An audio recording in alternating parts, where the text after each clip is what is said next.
Welcome to the AI for Interior Designers podcast, where creativity meets cutting edge technology. In each episode, we dive deep into the world of artificial intelligence and explore how it's revolutionizing the interior design industry. From AI-powered design tools to the latest trends and innovations, we've got you covered. So plug in, relax, and let's embark on this exciting journey together. Welcome to AI for Interior Designers podcast. P.S. This intro was written by and voiced by AI to sound like your host, Jenna Gaidusek. Hey guys, welcome back for episode 14 of AI for Interior Designers. I am your host, Jenna Gaidusek, and today I figured I would take a few steps back to the beginning and talk about where should you get started with AI as an interior design professional, no matter where you are in this industry, whether you are a designer, whether you are a decorator, or you are an assistant, or an architect, or a builder, whatever that might be. Manufacturers, furniture manufacturers, there's a lot of you all out there too that I've been speaking with. Where should you even get started with AI? And the thing about it is that you probably are already using it and you don't even know it. That's how much it has already started to seep into our everyday programs. So when you are using things like, for instance, Canva, it's all over Canva. If you missed that huge launch, it is there. I'll have to talk about that soon. I am releasing a Canva class as well for AI for interior designers specifically this summer. But AI is infused there. It's in my website. So it's, I use Squarespace, so it's infused there. It is in Grammarly, which we know. It is in my browser, which is Microsoft Copilot is the AI that's infused. You also have Google Gemini, which is their AI. It is in everything, guys. And the way that is, sometimes it'll just say, you want to do this with AI because they want to share that they have AI too. But if it's not as obvious, you might look for things that are like the lightning bolt feature. That's how it comes across in my Squarespace when I write something, and then it's like a little lightning bolt and it can change it to sound better right there inside my website. You also might see little stars, or if you were to type that into your emoji keyboard, it would be the spark emoji is another main graphic that they would use for AI. So it is inside of everything. It is in your phone. Apple just released a huge update that they are pairing with OpenAI, which was actually surprising. I thought Apple would maybe create their own or has been developing their own, but they will be infusing phones with ChatGPT and OpenAI inside your phone in the coming months. So we'll take that for what it is. I am not an Apple user. My husband is. It's a debate in our house, and it has been for years. Which one's better, Samsung or Android versus Apple? And he's not a techie, and I always have been a techie. So I've been a PC and a Android girl forever. So he likes it simple and he just wants it to work. And that's why he loves Apple. But it's always a funny conversation at our house. So he didn't even know about the update that was coming until I told him this morning. And I was like, how do you feel about OpenAI being in your camera roll and seeing all your pictures, that's a lot. That's a security thing that would and does kind of bother me when it comes to this, and how infiltrated it is in our everyday programs and apps. That's a whole other conversation. But I am cautiously optimistic about AI. That is always my outlook on this. So I hope that there are precautions. I hope we're going to see legislature coming through to just protect people and your privacy. But it is a tool. Obviously, I love AI. That's why I do what I do, because I just love exploring it and seeing how it can better us as human beings to really live up to our fullest potentials. So there's pros and cons. I just, there's bad people in this world, and so I worry. But that's a little off topic for what we're getting into today, but that is coming. So where do you even get started with AI as a interior design professional? Whatever corner of the industry you are in? And my answer to you is ChatGPT. That is the best place to get started. I just got back from Long Island last night. I was at a IDS event where I presented. It was a beautiful event. Thank you, IDS. Thank you, Long Island chapter, and East End Interiors for putting on this incredible event with over 100 designers that registered to come and listen to me talk about AI. So that was really cool. Great questions. Valid concerns from the audience. Like, it was great. So the biggest takeaway was, where do I start? When I give presentations, I give so much value, and I'm only scratching the surface, but I know that they can be overwhelming, and I know that people need to go home and they need to play and they need to digest, but they need to know like where to go immediately when they leave. Like, what do they start with? And for that, I always say ChatGPT. The reason for that is because it is so user friendly, and it's also what's kind of powering all of these programs that I just talked about, and so many more out there. I mean, there's literally millions. But that is what's powering these programs. They're using the API to connect to their existing program, or if they're building one, and they're connecting the capabilities of ChatGPT to existing programs. So like, Canva, for instance, or my browser for Copilot, they are connected to ChatGPT, and that's what fuels their AI. Okay. So if you go direct to the source, chatgpt.com, that's a great place to get started. So I won't say a couple of weeks ago, but time has flown, and it's now been over a month since ChatGPT 4.0, as in 4.0 Mega, was released. And I think this is going to be the last version before we see ChatGPT 5 come out, which we're anticipating late summer, early fall, but don't have a set release date on that. And also, they could roll out something else, and I don't even know. So that's how quickly this is moving. But ChatGPT 4.0 came out, and with it, it released unlocked an entire new opportunity for people in the free version of this. Now, I've always used the Plus version. I just upgraded to the $20 a month version of ChatGPT so that I could also get Dolly, which is the AI image generator. When you're having a chat conversation, it can, start to create those images for you right there, which you needed Plus for. You also previously needed, and by the way, you still do, even with all the new rollout features for 4.0, you do still need to upgrade to access that Dolly program. I say program, but it is literally just like activated once you upgrade. So the other thing is data analysis. So we have been able to, on the Plus program, upload spreadsheets or PDFs and other documents, and basically say, analyze this. I'm trying to solve for X, or I want to, price a program, and here's my data sets, or help me define my services, those types of things. And it can look at the files and analyze them, and then give you feedback based off that information. So that is now unlocked for the free version of 4.0 as well, with limitations. And we also have, let's see, what else is on the free version? You've got that, you've got analysis, you've got a better quality of answers. So previously it was, the free version was 3.5, which was technically only trained on information through 2021. So it was not as up to date as the paid version. But now what we're finding is that the free version does have all these updates that you can use with 4.0. And they want everybody to use it, honestly, probably so that it can be trained. That's why, the more information it gets, the smarter it gets, the faster it grows. For better or for worse, I guess. So that, I think, is honestly why they open this to everybody for all of these features.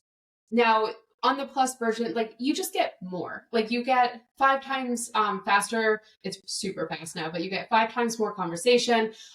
We also have this really cool video chat feature that's coming, where you could literally be on your phone chatting with ChatGPT through the app. And it talks back to you, by the way, if you haven't seen my reels. And at some point, I honestly haven't even tried this in the past month to see if I have it now in my account, but it will be rolling out where when you're in the middle of that conversation, if you want to just activate your video and see what's around you, it can do that. Again, security, but you do have to activate it and turn it on. So that would be up to you if you wanted to do that. But it will be able to basically read human emotions, which is pretty wild, to better understand what they call native language, which is human language. It can basically have a conversation with you like you're talking to a friend, and sounds like a friend, says things like, like I've said probably 100 times already in the past 10 minutes of this episode.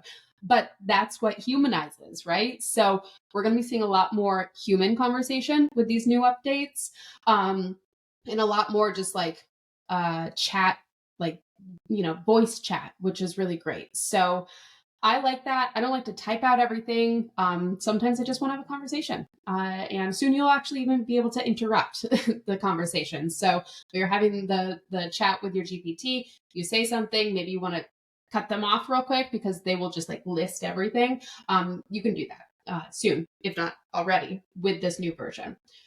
So that is ChatGPT, right? You kind of get the gist of what it is, what's included with free, what's included with free, what's included with the plus version. I always upgrade to plus, tax write-off, so worth it. But for interior design professionals, I've got a few points, and ChatGPT, of course, helped me with these, that you can use the program for yourself in your business. Okay. So I figured I would just kind of go through those and spark some ideas for you. So client communication. Okay. Sometimes we get emails from our clients and we want to reply in a certain way. We write something out and then we're like, oh, that doesn't sound as nice as it should. You can run it through ChatGPT and say, make this sound a little bit nicer, make this sound a little bit softer, those types of things. You can also run it through so many other programs that have that now. But ChatGPT, you can obviously do it there. It can also prepare detailed project updates and reports. So it's only as good as the information you're feeding it. So if you want to give checkpoint reminders, create emails that you can send out at certain points of the project, you can create those in your brand voice and basically set them up to be ready to go for when you want to send them, and you can change them up so that they sound a little bit better. Now, you can't just send them from ChatGPT. You would have to take them out, put them in your email or your CRM or however you're communicating with your client. But you can pre-write them so that they are ready for when they get to that checkpoint.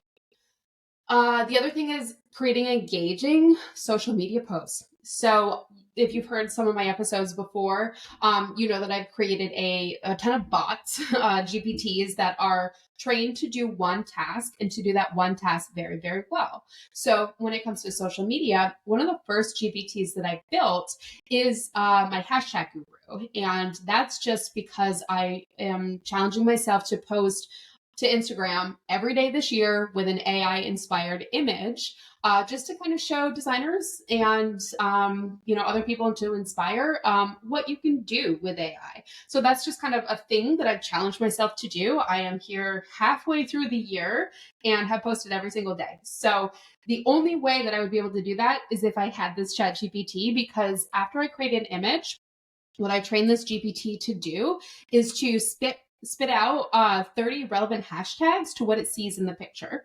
I also collaborated with Leslie from Swink Social. She is a interior design social media manager, and she gave me her list of hashtags a few months after I started using this to also put in there so that they're even more relevant to our industry. So thank you, Leslie, for that little shout out. But these are actually all available too. If you never wanted to build your own, you could access these through AIforinteriordesigners.com. Go to Learn AI in the menu bar. And if you wanted to just purchase them individually, you are able to, along with the training, because they are private. They are not trained on my information, but they are trained to do specific tasks for interior designers very, very well. Okay, so after it provides me the hashtags in a copy paste format, so not in a 1, 2, 3 bullet point format where I have to go edit later, I just copy it and paste it format. Then what it does is it creates a starting point caption, which I actually never use because I like to write my own. But because this is a public thing for designers, it's a good starting point. So if you can't really find the words or know what to write about the image, it's there. And by the way, you can put in any image to this. I'm doing AI, but you can put in your work and then give it a little, idea of what you are trying to post about, and it can write that caption. The last thing is alt text. So the text that goes behind the image, basically for like ADA compliance, so that people with, I don't know the best term to say this, but people can understand what the picture is if they're not able to see the picture. Okay. But it also doubles as SEO, search engine optimization. And you can do this on Pinterest, Instagram, your website. You should be doing this because that's what basically, if you do a Google search, your pictures don't always come up, right? But the words behind them could be pulled from Google, and then it could come up in the search results. So that's what the alt text behind your image does, and it also pulls from Instagram in those Google searches now. So all of these things go into a post, and it just happens in minutes when I upload a picture. So that's why I've been able to post and stay consistent on social media for the past 6 months.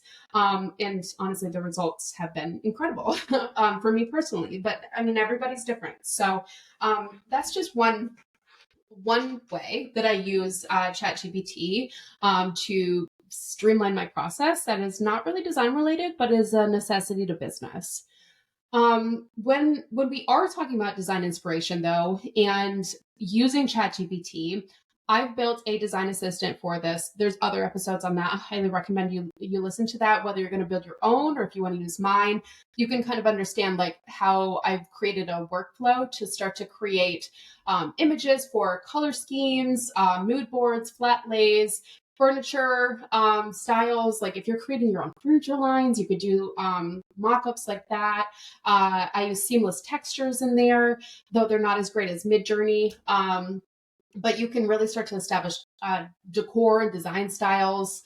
You can brainstorm ideas and concepts before you even source a product in the space. So this is so great for nailing your client's style before you spend hours looking for something that they might not even want, you know? This is basically a glorified Pinterest, okay? When you create images in Dolly or Midjourney, these images are not real. They are not spatially accurate at this point in time.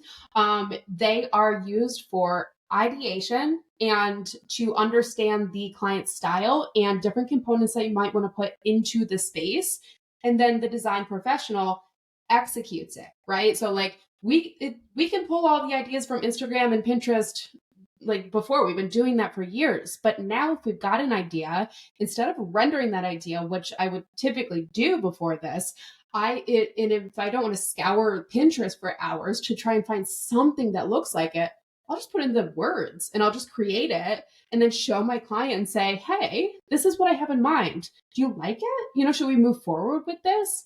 And that's just saves so much time for everybody. You know, time is money. So if you can cut to the chase faster, get on the same page faster, that's what the conceptual images are for.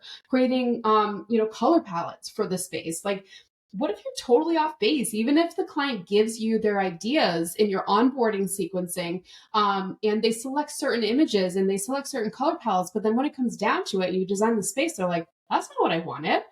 We can catch that before using these AI images in a presentation and just kind of be like, are we good? We're on the right page. And then we move forward with it. Okay, so that's a great way to use this. Now that will pull from Dolly to create these images, so you will need the plus version.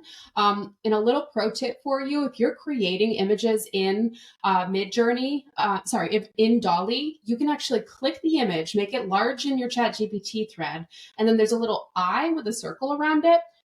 That is your prompt. So you can click that and then copy the prompt and then put it right into Midjourney, which creates incredible images. So I do that every single time. I like to see both images because Dolly they're nice. There's definitely different use cases for Dolly than I would use Midjourney for, but man, can they make a prompt. I'm lazy when it comes to prompting. Like, I don't want to write out all the things because half the time it's not going to listen to half the things anyway. So I actually use Dolly to like read my images, read my concept boards. Because sometimes if you use a concept board, and I'm talking about like the ones with the furniture ideas on it, so this is kind of a different entry point, but if you're using one of those to then like take a concept board and say, create a conceptual rendering, because it's not going to take the exact products due to copyright restrictions. But if you were to say, take this in Dolly and give me the words for what you're seeing on my concept board so that I can prompt this to create a photorealistic rendering in Midjourney, what would you say? So a lot of the time, if I were to just take my concept board and put it into Dolly and say like render this, or into Midjourney and say render this, it's gonna look like, those old 2D boards that we used to make in Photoshop, like I don't know, 10 years ago for e-design, if y'all have been with me for that long. But the boards were crude, right? Like it's just images on a page. That sometimes is what it interprets our concept boards as when we say make a rendering of this. It doesn't do a photorealistic rendering. It like takes it and pieces it together almost. So in a way that you can have ChatGPT and Dolly read your concept board and understand what products are on there, then you can start to craft a prompt and not even use that concept board. So I do teach these things, by the way, like more in depth in a lot of my other trainings. But that's something you could do. Okay. So project management. So just organizing like timelines and schedules, if you've got spreadsheets or anything you can put in there, do it. If you can create checklists for you or milestones in your projects, maybe to delegate to your assistant certain things to do, it organizes. Like it, as designers, we're everywhere. Like there's some of us that have got our shit together, but the majority of us do not. Let's be honest. So if we can like pull it all together and make it more refined for our process, that's what this does, like record a Zoom meeting using Fathom. That's what I use. Okay. There's so many out there, but use like Fathom or Otter or something while you're having a Zoom conversation with a client. I work virtually, so that's what I do. It takes detailed notes and a transcript. I can then take those notes or the transcript and any other notes that I've like put on a piece of paper somewhere. I could actually just upload that picture. It'll read it for me. Or if I type them somewhere else, or my client onboarding questionnaire, like those results, I can compile all of the project information, all of our conversations and emails, just like spit it into ChatGPT in a chat thread with my design assistant. And then it will bullet point all of the important things in a very detailed sequence. And that is like a great place to start, or mid-project regroup using all of this technology. It's pretty amazing. It really is, to help us to organize and stay more focused and just be on top of things more, to be totally honest with you. Okay, so checklists, project milestones, reminders, and just tracking deadlines. Now, currently, and this is just to the best of my knowledge, please, if there's other programs out there, I need to know about them. So message me or comment on this if you're watching it on YouTube or if you're listening to the podcast, and let me know. But if there's any programs out there that are using ChatGPT to like track deadlines, to automate things, let me know, like if it's already infused. But if not, you do have to take your information from ChatGPT and put it in whatever other program you're using currently at this time. Okay.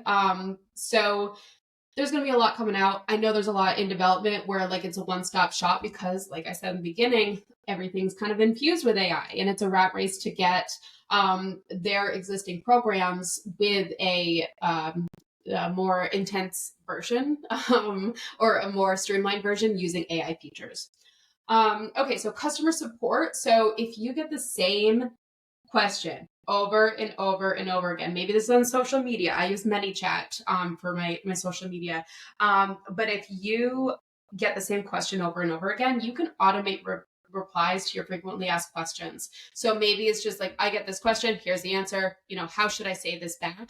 And then you put it in whatever, wherever you're receiving those questions, make it an automated reply when you get like that trigger word or something. Okay. But it can definitely help with that. It can help with, so there are like chat bots out there that are AI. I need to do more research on this. Again, if you have any information, if you use these bots, want to interview you, I want to learn all of the things. But there's chat bots that you can basically build into your website to answer a lot of these FAQs and just other assistant stuff that are AI. You can also, assisting with initial client consultations and gathering project details. So that's kind of what I just went over with like pulling all of your notes, pulling all of the project information together and like regrouping and getting it nice and tight so you can follow along really well with the project and you don't miss anything that, maybe you just didn't write down during a meeting. Trend analysis is really great for this too. So you can research and summarize the latest trends in interior design. There's certain elements where like websites are blocked from being searched for web browsing. Yours might not be. So like my website's not. So if I ever need to pull a landing page and be like, how should I rewrite this copy? Or how should I price this? How can I make this sound better? I can do that because my website's not blocked to ChatGPT and OpenAI. But a lot of these trend analysis or trend sites, so like maybe some of your favorite editorial sites, they might be blocked to ChatGPT from obtaining their information from their site. Okay. But if you've got a PDF, if you've got a spreadsheet, if you've got any type of analysis, even if you just copy and paste from something, it can read that information and it can do trend reporting for you. You can also just say, hey, what are the latest trends in interior design? And it can pull and source and cite different blog posts that it's getting its information from. I found that to be fairly accurate, even though the blogs might be, honestly, some of them like a year old because of when this was trained from. But I think that we're going to be seeing more up-to-date and live information soon. So sometimes if I'm not getting the most up-to-date and live information through ChatGPT when I ask for like trending reports, then I actually will go to a Copilot because that is a web browser that is infused with ChatGPT. Which is funny because I've always been a Google girl. So I do have Gemini on my phone, so I can compare the two, but I'm really liking Copilot. It's cool. Anyway, okay, back to this.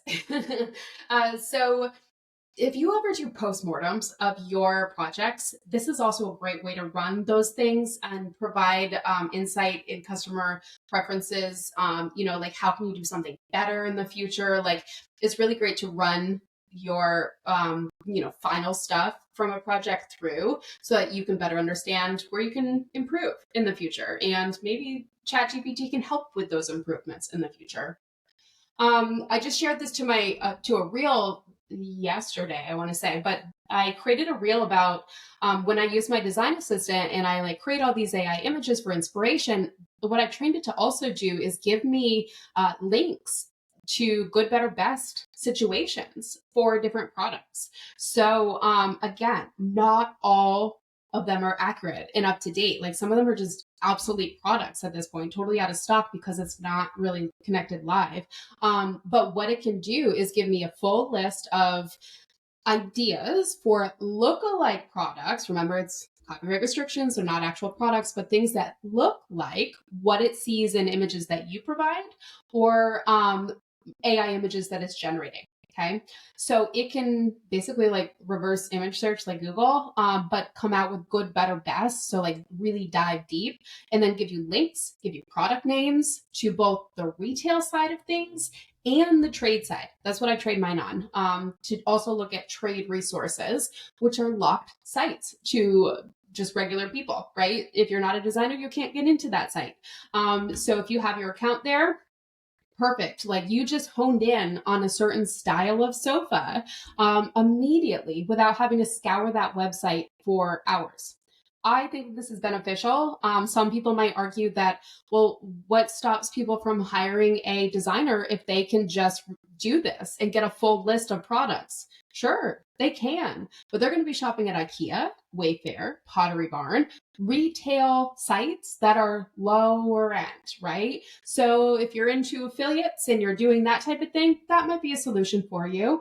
But is this person your client that would be doing this process? Would they even know how to execute it? Would they even know if these products really work well in their space and will fit in their space? They need a professional, okay? Or they're just not your client and they have always been and will be that DIY client. That's okay. There's nothing wrong with that. So I just, when I get that question, is this going to eliminate me if they can just source their own products? No, it just won't. That person has always been around that wants to do it themselves. We saw this with eDesign. We saw this when reverse image search came out with Google.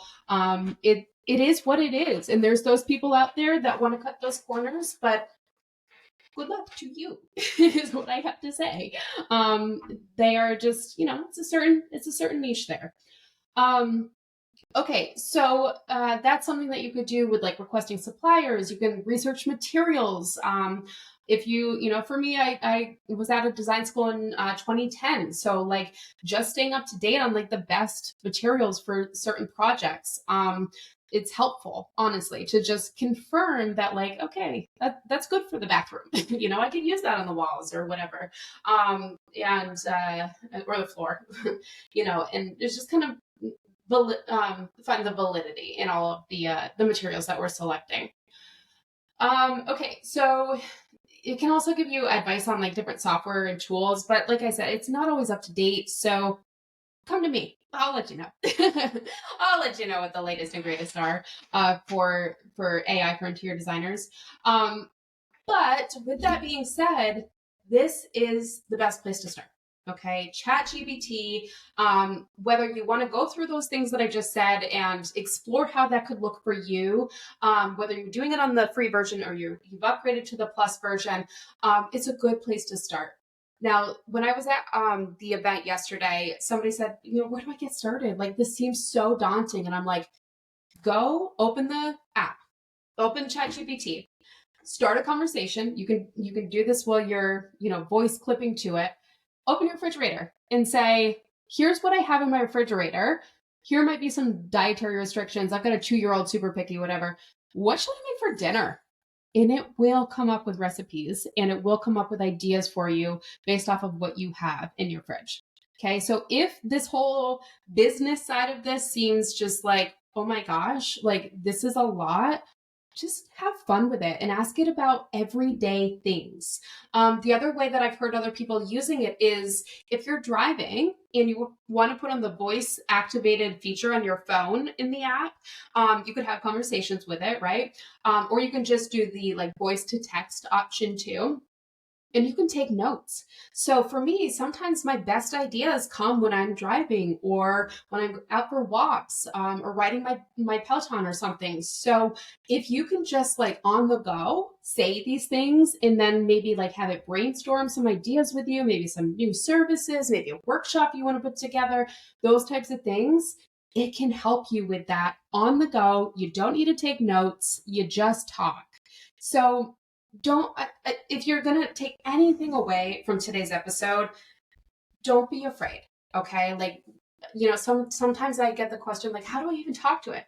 It knows human language and it's getting better and better at human language. That's what it's referring to when you hear the term native language. That's human language. So it knows how you speak as a human and will try to mimic that in return. And that feature is just getting better and better and better. So if you're concerned about like, where do I start? What if I don't say the right things? There's no wrong way to say the things. The more information you can provide it, the better your output will be. Okay. So just get started. That's it. That's all I have to say. Just get started with ChatGPT. Try it for free if you're not ready. or upgrade to the Plus, which I do. If you've got teams, you could do it that way. When you are ready to start learning more, I do have a ChatGPT class. So if you want to learn how to build your own, if you want to access, I've got like 4 of mine in there in that class that you get access to.